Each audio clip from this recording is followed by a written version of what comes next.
Être dans le système, ça me permettait pas d'être très heureux. Je trouvais qu'il y avait aucune entreprise qui partageait mes valeurs. Si t'as trop de stress dans la vie, deviens entrepreneur. Si jamais t'étais pas coach de sport, moi je t'aurais dit continue d'aller au sport tel que tu le fais en faisant très attention. Mais là, ton rythme, c'est un rythme sportif de haut niveau.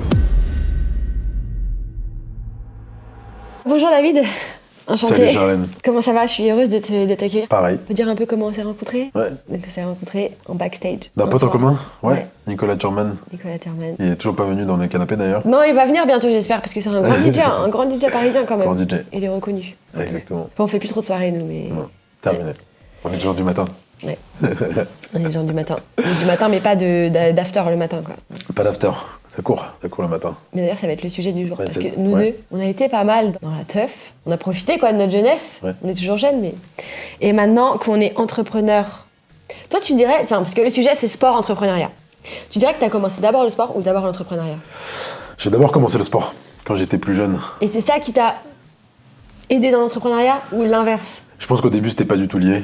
D'abord, on fait du sport comme on peut en faire à l'école, Ouais. en club, surtout sur le foot. Ouais. Et puis ensuite, l'entrepreneuriat, ça vient à la fin des études. Donc, il y a quand même un laps de temps assez conséquent où Ouais, on ok. fait principalement du sport. Donc toi, c'est plutôt le sport qui t'a aidé quand t'es devenu entrepreneur? Alors qu'avant, tu faisais du sport en mode... sans te poser de questions. Tu faisais Exactement. du sport comme tous les mecs font du sport. Dès que je pouvais faire du sport, je faisais du sport. Ouais. Alors, on a commencé à l'école. Et après, j'ai découvert le football quand j'étais tout petit, 5-6 ans. Ça, c'était assez génial parce que c'est un sport collectif. On est avec des gens qu'on connaît pas, avec des amis qu'on se fait, un peu comme à l'école d'ailleurs.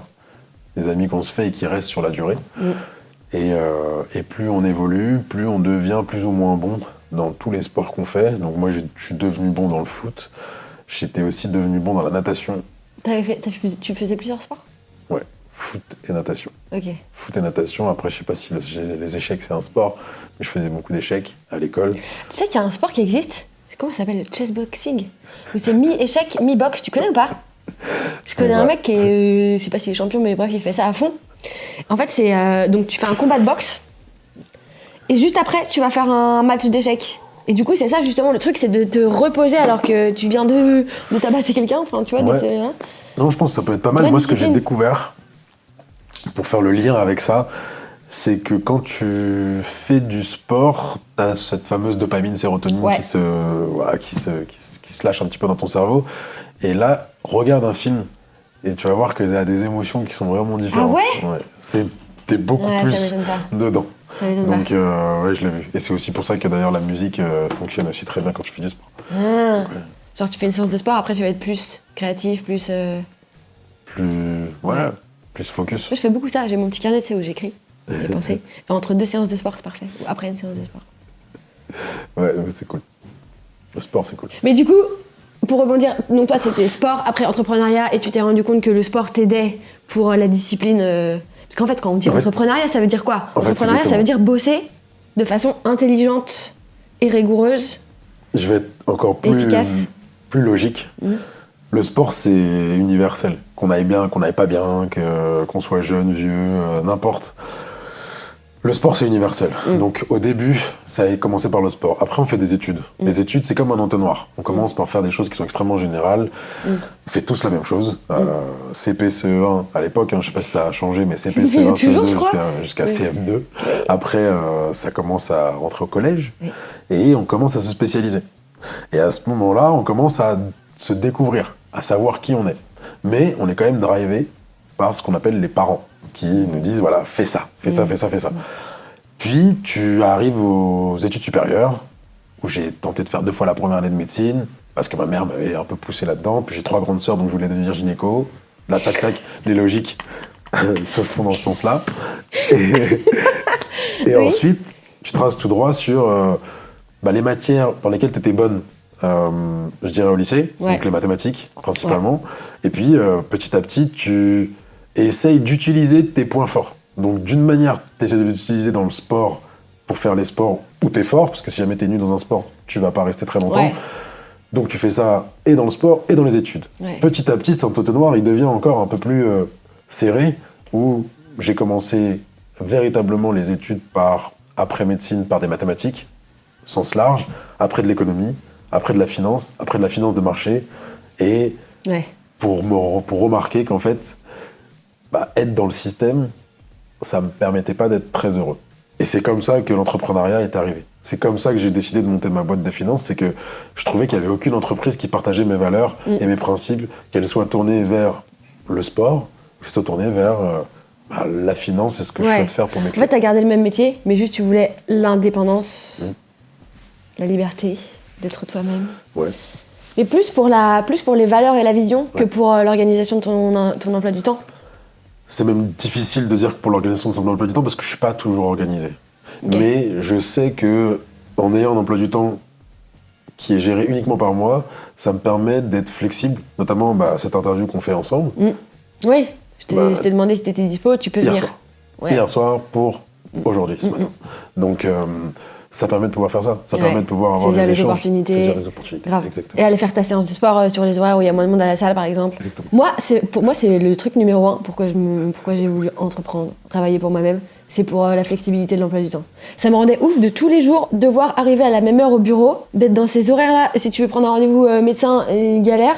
Ta séance de sport, c'est obligé de la faire à 18h alors qu'il pleut, alors qu'il pleuvait pas à 15h. Il fait beau le mardi. Ah bah non, faut attendre samedi pour aller se balader. Enfin, ça me rendait ouf. Moi, c'est C'est pour vraiment ça ça. que l'entrepreneuriat, c'est pour les gens qui ont envie de faire tel que bon leur semble. Il y a d'autres personnes, ils ont besoin d'avoir cette rigueur. Ouais, de ouf. Parce que ça a d'autres avantages Ouais. comme d'autres inconvénients. Grave. Non, mais c'est Encore vrai. une fois, voilà, il y a beaucoup de gens qui C'est pas pour critiquer. qui galéreraient quand même à avoir tout le stress qu'on peut avoir. Mais j'ai appris une chose de toi, hein, c'est si t'as trop de stress dans la vie, deviens entrepreneur. T'as tellement de problèmes qu'en fait... Non, mais de ouf. Non, mais après, je pense que c'est une histoire de valeur. Les gens qui se confortent dans le système, c'est pas dévalorisant de dire ça, mais c'est parce qu'ils ont peut-être des valeurs plus sur la famille, sur la sécurité. Et c'est ok. Et du coup, eux, c'est ok d'aller au travail. Peut-être même, moi, je pense que mes parents sont un peu comme ça, d'aller au travail parce qu'ils savent qu'ils vont ramener un salaire sécure pour leur famille et c'est ça qui les nourrit, qui leur fait du bien. Et organiser le week-end avec les enfants, pour eux, c'est kiffant, quoi. Ouais. Mais profondément. Donc c'est cool. Je pense qu'il y a cette part-là, et il y a aussi le côté où on rentre dans un rythme qui nous permet plus de prendre du recul. Aujourd'hui, le salaire, c'est quelque chose qui nous permet de ramener de l'argent, évidemment, à la maison et de payer les factures et de manger. Mais il est suffisamment faible, mais pas trop élevé, pour t'empêcher de pouvoir avoir le temps. Ouais. Et donc, Tu vas pas prendre le risque Exactement. d'aller dans l'entrepreneuriat parce que, vas-y, ton salaire, il te permet d'aller au cinéma, d'aller en vacances. Ouais, c'est sûr. c'est une petite drogue.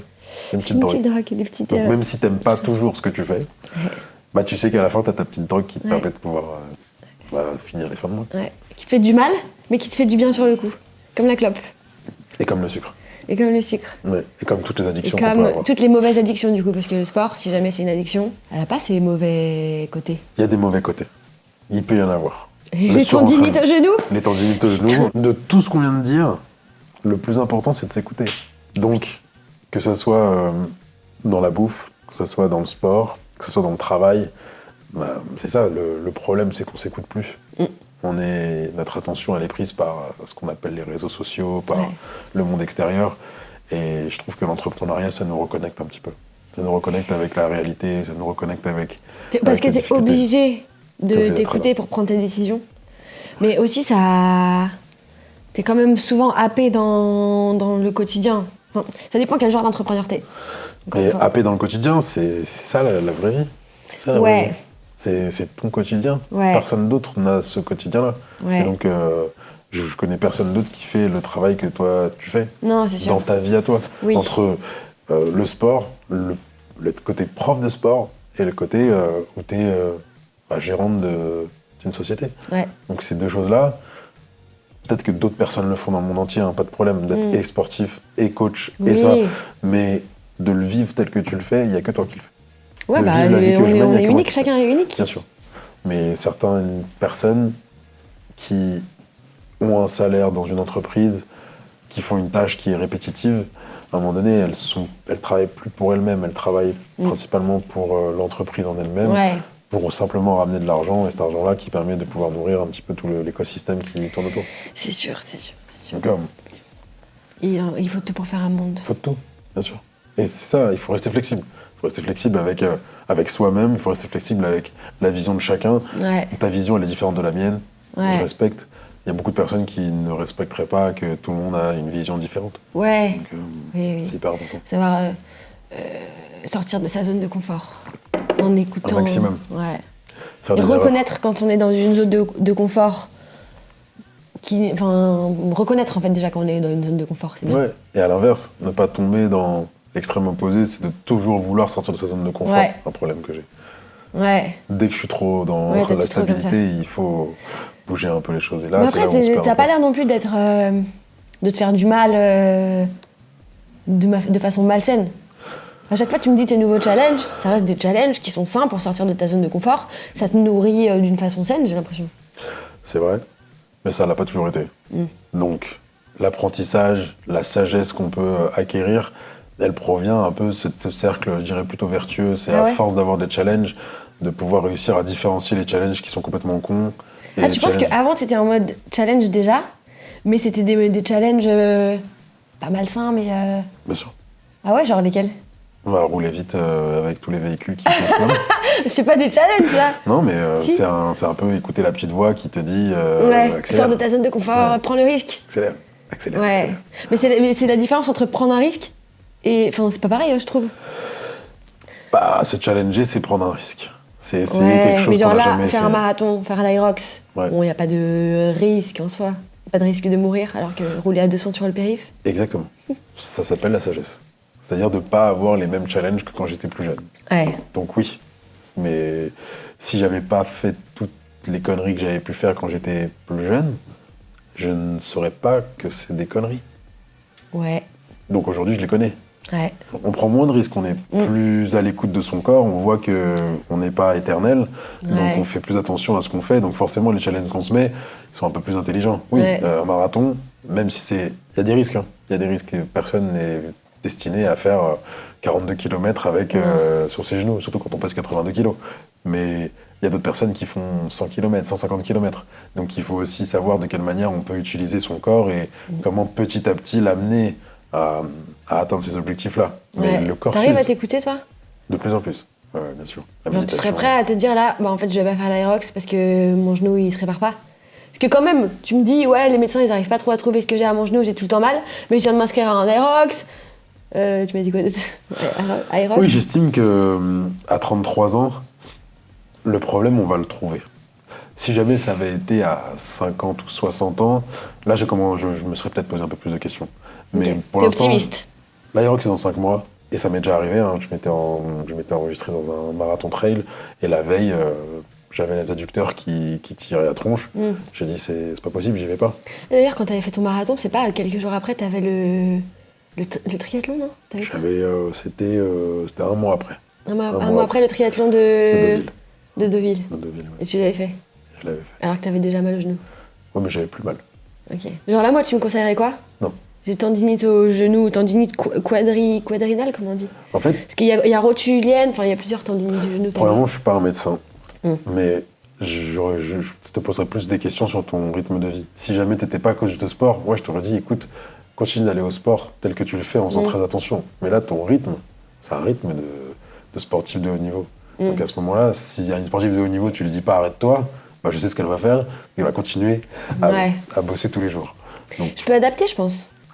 Je peux tu faire peux adapter le haut du corps, tu peux faire plein de choses, mais il faut le reposer ce truc-là. Je peux faire des pompes, Tu peux faire des pompes, tu peux faire plein je de peux choses. faire Tout du le haut du sled. corps. Ah non. Non.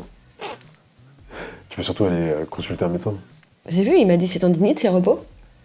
Repos, combien de temps? Bah, 1 ou 2 nuits. Bah, dans toute chose qu'on essaie d'atteindre, un objectif, Ouais. un plan et la discipline. On va pas parler du genou pendant 107 ans, mais. C'est clair. Mais c'est pour ça que ça fait un bon lien. C'est t'as mal au genou. Donc l'objectif, c'est de plus avoir mal au genou. C'est quoi le plan? Et après, c'est la discipline que tu dois appliquer sur ce plan. Ouais.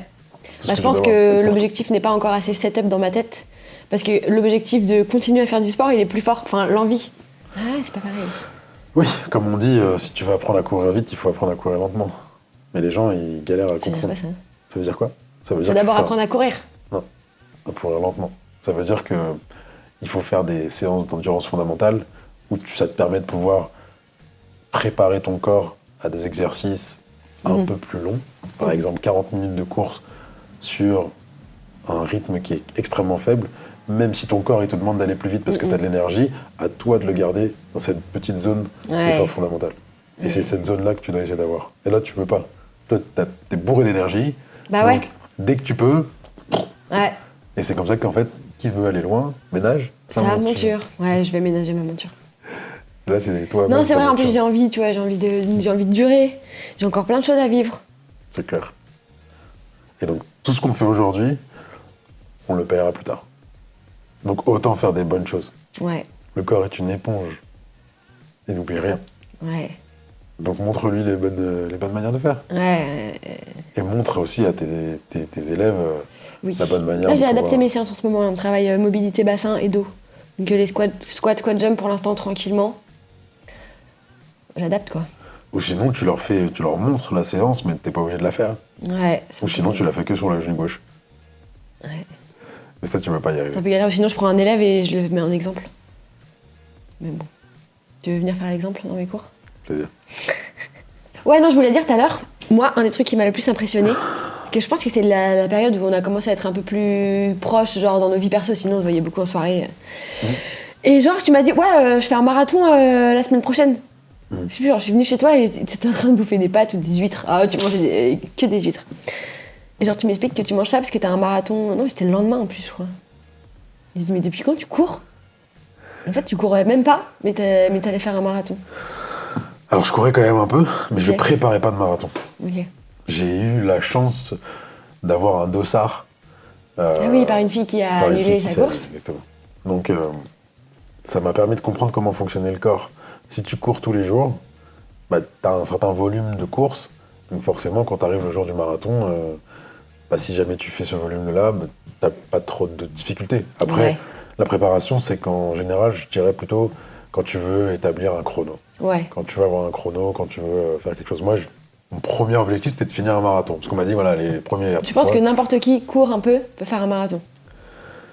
Qui court un peu régulièrement. Ouais. Et parfois sur des distances longues, oui. Quand je dis longues, j'ai eu des fois où j'ai couru 35 km. Juste parce que j'avais l'énergie de pouvoir le faire. Ah ouais, ok. Je l'ai fait une fois ou deux. C'était génial. Parce que tu pars sans avoir vraiment d'objectif et tu cours, tu continues. Sans être foufou, la fois qui me revient en tête où j'ai fait les 35 bornes, j'allais voir une de mes sœurs à New York et je suis arrivé et j'avais un peu de jet lag, j'avais dormi dans l'avion et puis je me suis dit ça fait longtemps que j'ai pas vu New York. J'ai pris mes chaussures et j'ai fait 35 bornes dans New York. Ah ouais, le rêve. Donc là forcément, ça donne assez envie. J'ai terminé la journée, j'avais un peu mal, trapèze, j'avais mal au bas du dos, j'avais mal partout, mais j'avais les étoiles plein les yeux. Donc j'étais très content. Après, l'autre 35, j'ai dû le faire, je crois que je l'avais fait à Paris. Non, je l'ai fait à Paris. À Ibiza, c'était du 20 km, tu pouvais faire entre 10 et 20 km. Que ça doit être cool aussi à Ibiza. C'est très joli. Ouais, c'est très joli. C'est vrai que quand t'es dans un lieu avec une certaine énergie, genre hier soir, là, quand je suis allée courir pour me faire kiffer, au final, il était 18h, j'avais pas calculé, mais il y a plein de monde dans les rues à cette heure-là. Je partais du coup de ma salle de sport épisode à Louvre. En fait, j'ai slalomé entre les gens, quoi. C'était pas ouf. Bah, t'as ça, puis t'as la pollution, puis t'as plein de choses. Donc forcément, quand t'as envie, et puis il y a cette nouvelle mode là avec Strava où les gens. Cette nouvelle mode là. Tu parles comme un boomer. C'est devenu un réseau social, quoi. Ouais. Où j'ai vu qu'il y avait des gens qui couraient pour les autres en se faisant rémunérer. C'est un truc, c'est un délire. Pour avoir des alibis. Enfin. Donc non, moi j'aimais bien plutôt mettre sur Strava pour moi-même les endroits qui sont un peu ludiques, qui sortent un peu de l'ordinaire. Donc oui, Ibiza, les États-Unis, les vacances entre potes. Dès qu'il y a un endroit qui sort un petit peu, parce que montrer son parcours et sa performance autour de chez soi. Bon. Oui, je suis d'accord. Enfin, moi en plus, je chronomètre même pas. Moi, je cours vraiment pour le kiff, pour le coup. Je chronomètre pas. Si, des fois, pour savoir un peu ce que je vaux, mais là, je vais courir bientôt à Rome. Parce qu'on va filmer à Rome là, avec la Watt. Et c'est un mastermind d'entrepreneurs.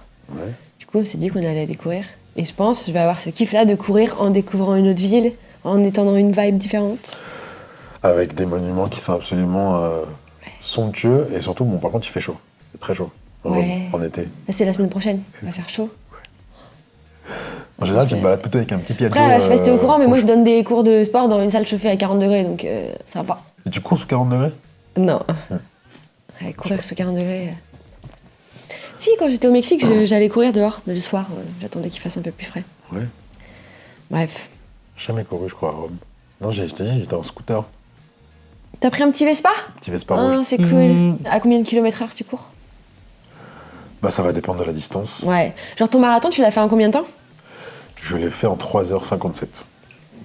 3h57. Avec une pause pipi. Et sur les ravitaillements, t'étais tranquille? J'ai ma montre qui est une montre de merde qu'on appelle une Apple Watch. Ce qui fait que les ravitaux sur ma montre arrivaient au mauvais moment.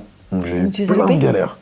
Ouais, j'ai pris un gel au moment donné où je pensais qu'il y avait un ravito et en fait j'ai gardé le gel dans ma bouche pendant 1 kilomètre ou 2 et j'avais une patose de malade parce que le truc arrivait 2 kilomètres plus tard. Et après surtout ça arrive à des moments où tu t'y attends un peu le moins parce que c'est vers le 25-30 kilomètres. Ah parce que le gel il faut le prendre si après il y a un ravito pour boire. T'avais pas ton petit sac à dos avec de l'eau? Si j'avais, mais c'était vide. Au bout du 30e, tu essaies de partir avec un peu d'eau mais tu pars pas avec trop d'eau parce que c'est 1 litre égale 1 kilo. Tu pars avec du poids. Est-ce que c'est ton meilleur challenge le marathon jusqu'ici? C'était mon premier gros challenge. C'était mon premier gros challenge parce que je savais que c'était une épreuve quand on a 30 ans qui peut être difficile, même si tout le monde... Il y a beaucoup de gens qui réussissent et d'autres qui peuvent lâcher. Moi, j'estime que c'est 90% physique et 10% mental comparé au triathlon où c'est l'inverse, où c'est 90% mental et 10% physique parce que le triathlon, c'est des épreuves qu'on est tous capables de réussir. Maintenant... Sauf si c'est un ultra, c'est quoi les trucs? Ironman. Ouais, Ironman, c'est... Le marathon, bon là... Non, là, c'était un triathlon M, donc qu'on appelle distance olympique, où c'est 1,5 km de nage. 1,5 km, ça dépend encore une fois de la vitesse. Mais on est tous capables de nager, on est des êtres humains, donc on sait nager. L'ami avec qui je l'ai fait, lui, il savait pas nager 2 ans avant. Donc son challenge, c'était de réussir à le faire. Il m'a mis une heure de distance devant moi, parce qu'il s'est bien entraîné. Après, il y a 40 km de vélo. On est tous capables de faire 40 km de vélo. La seule problématique avec Deauville, c'est que la première montée, c'est 14%. Et qui intervient juste après la nage. Donc, oui, c'est un peu difficile. Mais encore une fois, il y a un changement de vitesse, on peut être sur la plus petite vitesse. Et les 10 km de course, je pense que tout le monde, aujourd'hui... Même si je vois que ça devient de plus en plus développé, mais tout le monde est capable de courir 10 km. Tout dépend de la vitesse, encore une fois. Donc, il y en a qui ont besoin de plus d'entraînement, mais je vois ce que tu veux dire. En tout cas, voilà, c'est plus réalisable de manière séparée chacune des disciplines du triathlon. Juxtaposé, ça commence à faire un peu difficile, mais c'est dans la tête. Alors que le marathon, au bout du 30e kilomètre, c'est là qu'intervient le cerveau. Donc les 30 premiers kilomètres, c'est juste est-ce que ton corps est capable de pouvoir amortir et de pouvoir le faire, ces fameux 30 km. Ça se peut que ton corps lâche. Parce que t'es sur le même mouvement pendant 42 km. C'est le corps qui lâche d'ailleurs. C'est sur le corps qui lâche. Le 30e kilomètre, c'était mes ischios. Et d'ailleurs, plus on fait des efforts qui sont assez challengeants, plus on voit là où y a des choses qu'on doit améliorer. Les faiblesses. Donc c'est pour ça qu'en fait on se donne de plus en plus, je trouve, en tout cas que les sportifs se donnent de plus en plus, c'est qu'à un moment donné ils voient où est-ce qu'ils pêchent, et donc à l'entraînement après ils se donnent à fond. Donc voilà, c'est sûr que si jamais je faisais juste 2-3 km de course tous les jours, je verrais pas où sont mes difficultés. Donc... C'est ça tout le challenge en fait, c'est d'explorer des nouvelles sensations physiques et mentales, des émotions et des sensations. Que ce soit dans le sport, dans l'entrepreneuriat ou dans la vie de tous les jours, on nous a juste appris que les erreurs c'était les choses négatives et qu'il fallait les éviter. Moi, j'essaye de les multiplier. En vrai, même vivre des choses négatives, c'est vivre des choses... C'est ce qu'on recherche en fait dans le challenge. On sait que ça va pas être que du kiff, mais en fait, c'est ça qui est kiffant. Comme là, par exemple, pour ton genou, écoute, t'as pris la décision de forcer un petit peu, tu vas apprendre de tes erreurs. Si c'en est une. Si c'en est pas une, t'auras avancé. Si c'en est une, t'auras appris de ton erreur. Donc dans tous les cas... Non mais grave. Ou genre les difficultés dans l'entrepreneuriat. Je t'ai dit hier, les journées où il y a eu des galères, il y en a plein d'autres. Mais du coup, ça fait aussi la balance entre quand les journées sont horribles, à l'inverse, t'as des journées qui sont incroyables. Exactement. Et les journées horribles, c'est ça qui fait que t'es en train de construire. Déjà, toi, tu te forges un mental, où, comme on disait, les problèmes ne sont plus des problèmes. Et c'est comme ça qu'on avance, quoi. Parce que si dans ta vie, il se passe pas grand-chose, on en parlait l'autre jour avec une collègue, elle se reconnaîtra si elle voit la vidéo, que les gens qui sont dans un taf de bureau, je vais pas dénigrer encore une fois, mais c'est vrai que souvent, dans tes journées, ça dépend ce que tu fais en bureau, mais si tu fais un peu tous les jours du Excel, tu fais un peu ce qu'on te demande, il va pas se passer grand-chose dans ta journée, tu vas avoir tout le temps les mêmes collègues, les mêmes discussions à la machine à café, il se passe pas grand-chose dans tes journées. Alors que quand tu montes un projet entrepreneurial, même s'il capote, tu vas rencontrer des gens différents, tu vas tester des choses, tu vas avoir des papillons, tu vas avoir peur, et tu vis des choses de ouf. Quand tu te couches le soir, tu dors bien, quoi. C'est clair. Mais c'est pour ça que c'est bien d'amortir et d'arrondir les angles un petit peu sur ce que tu dis, sur le côté un peu routinier qu'il peut y avoir dans un job de bureau. En fait, il y a quand même ce relief dans un job de bureau parce que je l'ai fait. La différence, c'est que les galères que tu as dans l'entrepreneuriat ou un taf de bureau, les galères que tu as dans l'entrepreneuriat, c'est les tiennes de galères. Ouais. Au bureau, c'est les galères que l'entreprise a, donc c'est pas forcément les tiennes. Qui disparaissent d'ailleurs à la fin. Il y en a qui les prennent à cœur. Bien sûr. Mais à la fin de la journée, elles t'appartiennent plus, ces galères. Ouais, ou pas. Il y en a, ils prennent vraiment leur rôle à cœur et tant mieux pour eux. Et ils peuvent ramener. Et parce que c'est pas toujours. Ouais, après, parce qu'il peut y avoir des objectifs personnels, d'avoir une promotion, d'avoir. Mais en général, t'as plus de problème quand tu sors de ton taf de bureau. Entre guillemets, c'est pour ça que j'avais essayé de tenter d'être un agent polyvalent dans une salle de sport pour voir un peu comment ça fonctionne.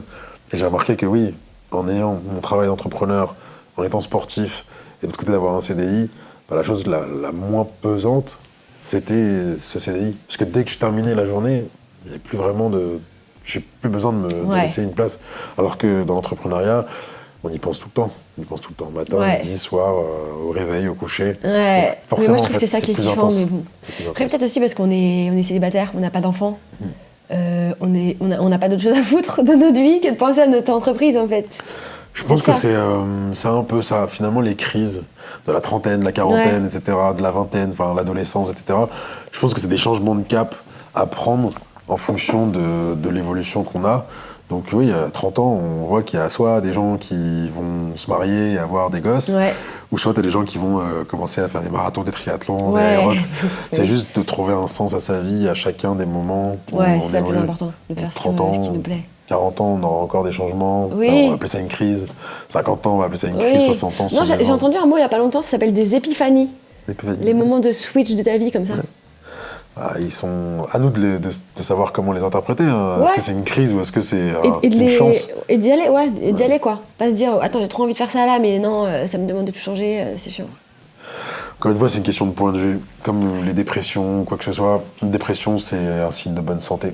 Ça veut dire que ton corps, il te dit... Signal. Il faut changer quelque chose quelque part. Donc... Enfin, de bonne santé. Bonne santé. Bonne santé du corps qui réagit. C'est comme la première fois que tu bois de l'alcool, tu trouves ça pas bon. T'es malade, tu vomis. C'est comme les enfants qui sont à une birthday party et qui mangent trop de bonbons et qui vomissent. En fait, ils ont mangé un peu trop de trucs. Trop mignon les bonbons. Le corps mange un peu trop de bonbons, on vomit. Le corps, il nous dit que ça va ou ça va pas. Donc c'est important de l'écouter. Oui, c'est vrai. Nous, quand je dis nous, c'est les êtres humains, on se laisse avoir un peu par le système de manière globale. Donc on oublie de s'écouter et on écoute les autres. Parce que c'est mieux de mettre nos problèmes dans les mains de quelqu'un d'autre. Et on est trop de tête à tête, tu vois. C'est ce qu'il a dans la tête, le problème. C'est ce qui est mes pensées. Alors que comme tu dis, le corps, c'est aussi important que ce qui se passe dans la tête. Et surtout, c'est là où tu vas trouver, je trouve, toutes les réponses à tes problèmes. Ouais. Je pense que ça S'il y a un truc qui va pas, tu peux avoir l'information. Oui. Ça permet de débroussailler un petit peu. Ça permet d'enlever les parasites. Donc, que tu ailles pas bien, ou que tu ailles bien, fais du sport.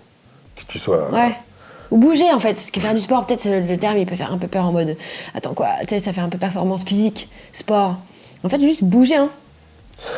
Je suis... Bouger, c'est clair, c'est le NEAT, c'est faire plein de choses entre temps. Ou même, tu sais, mettre de la musique, danser. Ouais. Pour moi, je le mets dans le NEAT. Je le mets dans toutes ces choses qu'on peut faire. Tu peux me dire ce que c'est que le NEAT?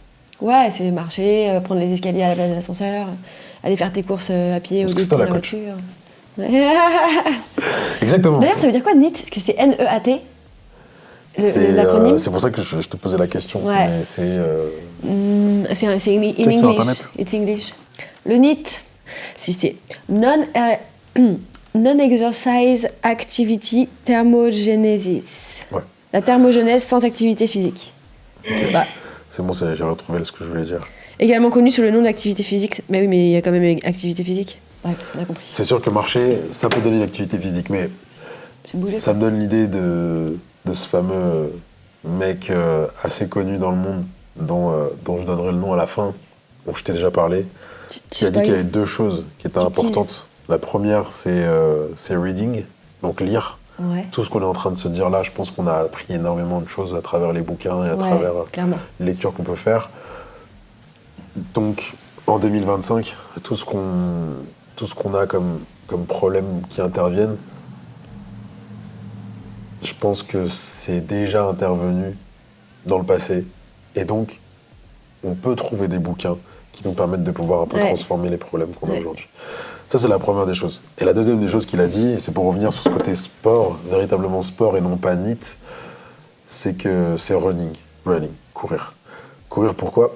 Parce que quand tu cours, t'as cette fameuse petite voix qui te dit à un moment donné « Arrête-toi, t'as assez couru ». Et si tu l'écoutes à ce moment-là, eh ben tu l'écouteras dans tous les moments de ta vie. Et pourquoi j'ai caché, c'est pas pour spoiler, c'est que sinon tu m'aurais jamais écouté. C'est que c'est Will Smith qui l'a dit. Ah ouais, je t'aurais écouté quand même. Non, on voit qu'aujourd'hui, maintenant, c'est clair que certaines personnes les... Donc reading et running. Reading and running. Et c'est tout. Et tu sleep. Il faut dormir dans la vie. C'est clair. Le repos. Sleeping et drinking water. Exactement. Pas trop non plus. Pourquoi ? Si tu bois trop d'eau, tu fais marcher trop terrain. Ah ouais ? Ouais. Ah, putain. Donc il faut pas boire plus que tant de litres. Je vais pas te dire... Tu bois combien de litres d'eau par jour ? Je bois à peu près 3 litres hors salle de sport. Ah ouais, t'es pas mal. Bah, c'est 2 grandes bouteilles d'eau cristalline. Ah ouais, non mais t'es bien par rapport à la moyenne. C'est l'objectif parce qu'on a ce qu'on appelle la rétention d'eau. Donc l'objectif c'est de ne pas faire de rétention d'eau, donc de donner suffisamment d'eau à ton corps pour qu'il l'élimine. Ouais. Sinon, même pour la clarté mentale, moi je trouve. Boire de clair. l'eau, tu te sens frais quoi. Si tu bois pas, t'es pas frais. De l'eau, du thé, une boisson sans sucre en fait. Ouais. Donc ça permet de... Une boisson de sentir bien. hydratante en fait. Ouais, sans sucre, ouais, c'est ça. Sans sucre. Sans sucre.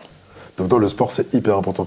C'est encore une fois, c'est hyper important et les États-Unis l'ont compris depuis bien longtemps. C'est pour ça que certains matchs de lycée, collège qui peuvent y avoir, alors c'est vraiment collège plutôt, donc universitaire, aux États-Unis, ils sont parfois plus regardés que des matchs de pro. Ouais. Parce que les étudiants sont mis en avant, leurs qualités physiques sont mis en avant, parce qu'ils savent que le sport, ça demande énormément de caractère, ça demande de la motivation, ça demande de la résilience, ça demande en fait tout ce qu'on a besoin dans le milieu du travail, et même je dirais dans le milieu de l'entrepreneuriat. Ouais. Donc c'est hyper important. Moi, c'est ce que j'ai fait à Dauphine, j'ai essayé de pousser, et j'ai réussi à mettre des crédits ECTS dans les masters. Des quoi ? Des crédits ECTS, les points qu'on doit avoir pour pouvoir avoir son diplôme à la fin. Donc chaque matière, on attribue un nombre de points à chaque matière, et il n'y a jamais eu le sport. Ok. Et moi, j'en avais quand même besoin pour avoir mon diplôme. Comme je faisais beaucoup de sport, j'ai poussé ça auprès du chef de master et de la présidente de Dauphine, et j'ai réussi à avoir quelques crédits ECTS du coup dans Cool. mon Ah oui, diplôme. les crédits ECTS, ça me parle maintenant. Donc, pour pouvoir avoir mon diplôme. Et petit à petit, je pense que ça doit être... Et c'est resté, à mon avis. On peut avoir moi je crois de qu'il y avait 2 à un peu, 4 mais crédits. genre très minime. Ouais, en finance, en général, c'est vraiment pas la chose qu'ils vont Ouais, mettre ils en s'en avant. foutent. Ils vont plutôt mettre une matière de programmation informatique à la place. Ouais. Moi, ce que j'adore avec toi, c'est les stories que tu nous donnes le matin sur les étirements. Ça m'inspire parce que c'est des choses que j'arrive pas du tout à faire. Pas que j'arrive pas à me mettre à faire des étirements, juste ta souplesse est quand même assez forte. C'est beau à voir. On me dit que c'est beau à voir. Donc c'est vas-y. C'est beau à voir, ça Je donne pense envie qu'ils me draguent de... les gens qui disent ça. Je pense, mais bon, ça te donne aussi, enfin c'est aussi ce que tu dégages, donc c'est génial.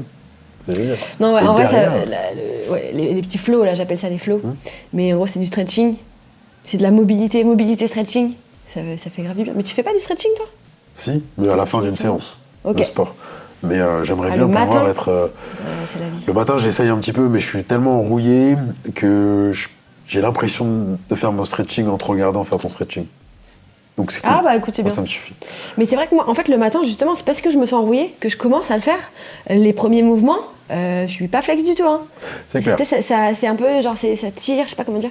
Et après, et quand je sens que c'est bon, ça développe, hop, je suis partie dans ma Non, journée. c'est clair. Mais j'ai une petite pensée pour toi quand je fais mon stretching à la salle. Ah, c'est J'essaie cool. de me souvenir un peu des mouvements Toi que tu aussi, t'as fais. une pensée pour moi quand tu fais ton Chaque stretching. fois que je vois quelqu'un qui s'étire, je suis en mode.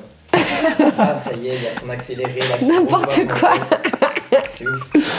Non. Je suis nul. Il faut faire du stretching. Ah, stretching. Je suis nul. Il a pas dit ça, Will Smith? Stretching. Non, il l'a pas dit, mais je pense que ça fait, Mais partie je pense. ça fait partie du sport. C'est encore une fois, il faut ménager sa monture. Ouais. Et c'est un challenge pour moi de réussir à être beaucoup plus flex, beaucoup plus agile avec mon corps. Mais pourquoi je parlais de ça? C'est qu'en fait, derrière toi, à chaque fois que tu fais ton stretching, tu as une bibliothèque. Cette bibliothèque, elle me parle. Elle me parle de fou parce que y a quelques bouquins que j'ai lus et c'est quelque chose qu'on a en commun en fait, qu'on lit pas mal, Ouais. principalement du développement personnel si je dis pas de bêtises. Ouais. Il y a quelques romans, c'est vrai que j'utilise aussi moi aussi quelques romans pour m'endormir, mais Ouais. 90% de ma lecture c'est du développement personnel parce que je remarque qu'il y a énormément de choses qu'on peut apprendre. Il ne faut pas tomber dans les extrêmes Ouais. en se disant qu'il faut être complètement foufou, un petit peu... Oui, je pense que notre point commun aussi, c'est que déjà on applique les choses qu'on lit dans les livres et surtout on n'applique pas tout, on applique ce qui nous parle. Ouais. Ouais. C'est clair. Parce Mais, que tout le monde lit du développement personnel, mais il y en a, genre ils changent de personnalité en lisant un livre. Ou alors ils croient qu'ils ont tout compris, mais en fait il se passe rien dans leur vie. non mais ça m'est arrivé. Oui, Plein de moi aussi, fois. moi aussi, moi aussi.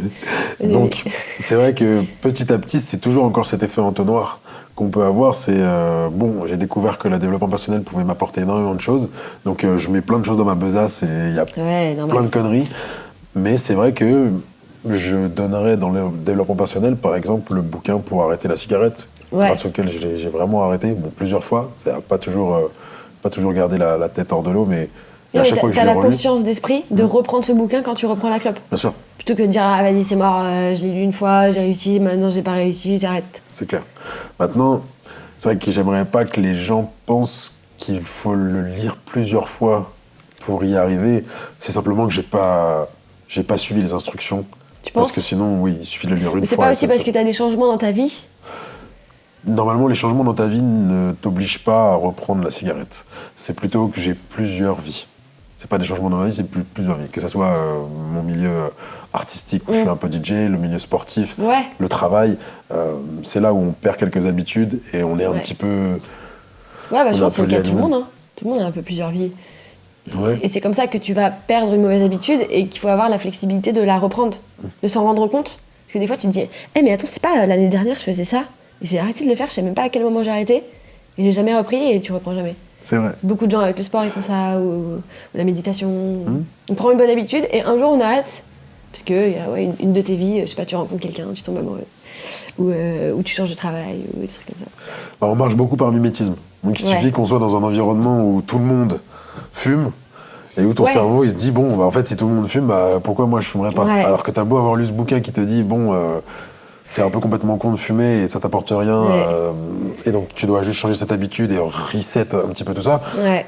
Il y a un moment donné ça se passe comme ça. On te dit très souvent donne-moi les 5 amis qui sont autour de toi et fais-en la moyenne et tu seras un petit peu comme eux. Donc tout ça c'est encore une fois des lectures qui ont été faites. Il faut Ouais. débroussailler, il faut pas prendre pour argent comptant, il faut tenter. il Ouais, faut puis ça dépend du utiliser. moment aussi. Si tu ne devais en retenir qu'un livre, Je pourrais pas en retenir qu'un seul, ok. c'est Ou impossible. En ce moment, Mais en ce moment, c'est bon sucre, mauvais sucre. ok.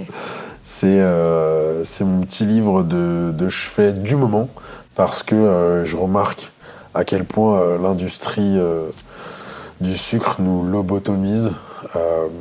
Je prendrais comme équivalent un peu l'industrie du tabac où les paquets de cigarettes avant étaient tous beaux, tous jolis, Ouais. qui donnent envie de s'y plonger. Et évidemment tout le marketing qui tourne autour avec les célébrités qui pouvaient Ouais. avoir tout ça. Et oui, avant, Il y a on énormément de choses fumait, là-dessus, Au exactement. bureau. Ouais. Même les Tarantino et tout ce Ouais. qui tourne autour, où on voit quelle est ta dernière. Oui, les ta femmes dernière avant, tu sais, elles volonté. fumaient avec leur longue truc là, un gant comme ça. Bah, c'est pour éviter qu'elles sentent. des doigts. Ouais. Mais ça donne quand même ce côté un peu plus viril, un peu plus âgé. Quand il y a des filles de 18 ans qui ont envie de ressembler à des femmes, bah, quoi de mieux qu'une cigarette pour prouver qu'elles sont ça fait un plus côté âgées. rebelle, ouais. C'est vraiment nul. Donc quand on prend ça en compte, quand on a cette prise de conscience, ça devient un peu plus... Enfin, on se sent con, on se sent un petit peu con. Ouais. Bon, il faut un petit peu de temps pour se sentir con, mais on se sent con. Et je faisais le parallèle avec l'industrie du tabac pour le sucre, c'est qu'à un moment donné, l'industrie du tabac a compris que ces paquets qui étaient beaux attiraient beaucoup plus les jeunes que les personnes âgées. Les personnes âgées, c'est trop tard, on est déjà un petit peu pris dans cet engouement. Ouais. Donc ils ont passé à des paquets qui sont uniformes couleur marron, qui, entre parenthèses, couleur marron, qui est la plus proche de la couleur de la merde. C'est pour ça. Okay. Celle qui est le Il y a eu des paquets couleur marron ou genre ils étaient tous... Non, maintenant ils sont devenus couleur marron. Maintenant ils sont tous de couleur marron. Ah bon? C'est la couleur la plus détestée des pas des Français. Je suis habillée en marron. Non, c'est un beau marron ça. C'est un beau marron. Non, vraiment, ils ont fait c'est entre le marron et le vert. C'est une couleur bouse. Ouais, couleur bouse. Okay. Donc avant, le Marlboro rouge, ils étaient rouges. Là, les Marlboro rouges sont marrons. Ok. Donc, bah, c'est devenu comme ça. Malheureusement, c'est pas le cas dans le sucre. Dans le sucre, tu vas au supermarché, mais moi, je passe... qui pique, toutes les couleurs. C'est un délire. Ouais. Donc imaginons un enfant qui... D'une part, on lui a dit que s'il faisait des bonnes actions, il avait le droit à des sucres. Et d'autre part, il arrive et il voit toutes ces couleurs. Et ça s'appelle du marketing direct. Ouais. Direct. Mais c'est pour ça que pour mettre une habitude en place, le truc numéro 1, c'est dans la tête. Exactement. Et c'est d'avoir le mindset de la personne qui a ton habitude, l'habitude à laquelle tu veux aller, quoi. Tu veux être pas fumeur, comment pense un mec qui n'est pas fumeur, mais genre vraiment qui n'est pas fumeur, qui est installé? Bah, il pense que c'est pas rebelle de fumer. Il pense que ne pas fumer, justement, c'est ça qui est stylé parce que ça montre que tu as conscience de toi, que tu prends soin de ton corps. Et si tu te mets ça dans la tête, bah c'est bon, t'installes l'habitude. C'est vrai. C'est de comprendre l'addiction. Ouais. Et l'addiction, c'est une habitude. Donc oui, en fait, il faut comprendre que la cigarette, elle te donne le bien-être que tu as à cause de son manque. De la même manière, le sucre, il a le même mécanisme. Et finalement, toutes les addictions ont le même mécanisme. Elles te redonnent l'aspect normal que tu peux avoir avant de l'avoir pris. Mais dans un sens, je trouve nos discussions, c'est un peu des discussions chiantes en mode en fait, on sait, et à la fois, tu sais, moi j'ai plein de potes qui sont à manger du sucre, à fumer des clopes et tout, et ça les saoule ce genre de conversation. Ouais. Parce qu'ils sont en mode oui, non mais c'est bon, on sait et ils savent, mais ils choisissent de s'en foutre parce que la vie est courte, parce qu'ils préfèrent profiter différemment, parce qu'ils kiffent différemment, quoi. Ouais. C'est pour ça que tout le monde est un peu différent. Ouais. Maintenant, il y a aussi énormément de ces personnes qui n'acceptent pas la discussion parce qu'ils savent qu'ils sont pris dans un cercle et dont ils n'ont pas la clé pour sortir de ce labyrinthe, en gros. Ouais. Et flemme ou... Donc, forcément, après, voilà, chacun... Enfin, ils ont aussi des discussions sur probablement les petits plats mijotés extrêmement caloriques qui, moi, parfois, ne m'intéressent pas. Ouais. Donc, je les écoute quand même. C'est pour ça que j'aime bien avoir différents avis et de ne pas rester juste terré dans mes seules occupations et dans mes seuls centres d'intérêt. Ce qui compte, c'est de kiffer ce qu'on fait. Je dis à quelqu'un qui est en train de fumer une clope, qui est fumeur, tu lui dis écoute, il faut arrêter la clope, etc. Plus tu vas lui dire ça, et plus il va se dire bon, bah je vais en allumer une. Mais oui, et puis en plus, ça sert à rien de dire ça. Et puis, qui sait, dans 3 semaines, tu vas t'allumer une petite clope parce que tu auras envie de kiffer, tu vois, on sait pas. On sait pas. On voyage entre potes. Je pense pas, mais on sait pas, ouais. Il y a l'Aerox en tête. Des fois, justement, pour le challenge, ouais. Mais des fois, justement, pour le challenge, de dire, ok, vas-y, je refume pour voir si après. Non, surtout pas. C'est bizarre. C'est pas la bonne manière. Non, c'est un peu bizarre de faire ça. C'est dit dans le bouquin. Vas-y, je vais m'enfiler 4 paquets de bonbons. C'est quoi ton bouquin du moment? En ce moment, ça fait hyper longtemps que je le lis, c'est Seth Parle. Okay. C'est le nom d'un mec. En fait, c'est une meuf aux States qui a un temps, qui arrive à entrer en transe et elle se met à écrire. Et en fait, c'est pas vraiment elle qui écrit, c'est des dictées de... Okay. Bah, pour elle, c'est un dieu, quoi. C'est trop cool. Un peu son moi supérieur. Et du coup, elle écrit des choses et son mari lit et il se rend compte que c'est à la fois hyper sensé, à la fois elle traite des sujets de tu vois, comment tes pensées ont un impact énergétique sur les choses, comment les objets vivent au niveau des particules. Enfin, elle écrit des choses comme ça qu'en fait, elle a jamais étudié ça, donc c'est pas possible que ça soit elle qui le sorte de sa tête. Et donc son mari a retranscrit un peu tout ça parce que c'était un peu fouillis. Et c'est archi intéressant. Ok. En fait, je mets beaucoup de temps à le lire parce que chaque phrase, il faut que je la relise 4 fois, tu vois. Elle parle de trucs... Et ça, c'est du développement personnel, ça? Un peu, ouais. Un peu. Ouais, c'est la spiritualité. Ouais. On fait une petite conclue? Ouais. Parce qu'il faut y aller. Tu fais quoi ce midi? Je vais faire du sport. Et moi aussi, tu veux venir avec moi? Non. Tu vas où? Non. Tu vas Laisse-moi tranquille. Toi, t'aimes bien t'entraîner solo. En fait, il faut avoir sa petite routine. Oui, je suis Donc là, je suis à jeun, donc je vais pas faire du hit. Ouais. Je vais faire une petite marche tapis incliné, ouais. histoire de pouvoir mettre en place tout cet aspect. Ça sera un autre objet de vidéo, hein, mais ouais. C'est du carb cycling, donc glucides, protéines ou. Ah, j'adore. Ou lipides, protéines. Ouais. Et donc, quand tu es sur du basse intensité, ça va taper dans les graisses. Ouais. Donc là, je fais de la basse intensité pour taper dans les graisses. 1 heure. Et après, je vais manger. Parce que t'as trop mangé en Égypte?